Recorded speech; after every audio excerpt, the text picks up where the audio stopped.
Hi అందరికి ఎట్లున్నారు అందరూ. సో మిడిల్ క్లాస్లో బతికే ప్రతి ఒక్క పర్సన్కి తెలిసే ఉంటుంది అడ్జస్ట్మెంట్ అంటే ఏంటిది, సాక్రిఫైజ్లు అంటే ఏంటిది. మన కోసం మన లైఫ్లో మనతో బతికేటోళ్ళ కోసం అడ్జస్ట్మెంట్ సాక్రిఫైజ్లు ఇయ్యక తప్పదు కదా. సో ఎవ్రీ మిడిల్ క్లాస్ పర్సన్కి అయితే ఇది ఖచ్చితంగా లైఫ్లో ఎప్పుడు ఉంటూనే ఉంటుంది. సో హై క్లాస్ వాళ్ళ లెక్క హైఫైగా బతకలేము, లో క్లాస్ వాళ్ళ లెక్క మనం ఉన్న దాంట్లో అప్పుడప్పుడు సంతోషంగా బతకలేము.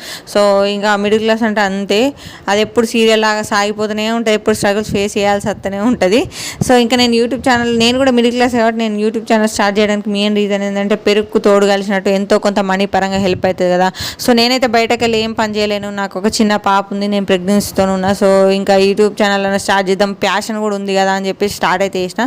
సో స్టార్ట్ చేయడం, వీలాగ్స్ తీయడం స్టార్ట్ చేసిన. అప్పుడు మంచి కామెంట్సే వచ్చేది, బట్ వ్యూస్ సబ్స్క్రైబర్స్ అయితే పెరగలేదు. ఎప్పుడైతే రీల్స్ చేయడం స్టార్ట్ చేసినో అప్పుడు వ్యూస్ సబ్స్క్రైబర్స్ పెరగడం అయితే స్టార్ట్ అయ్యారు.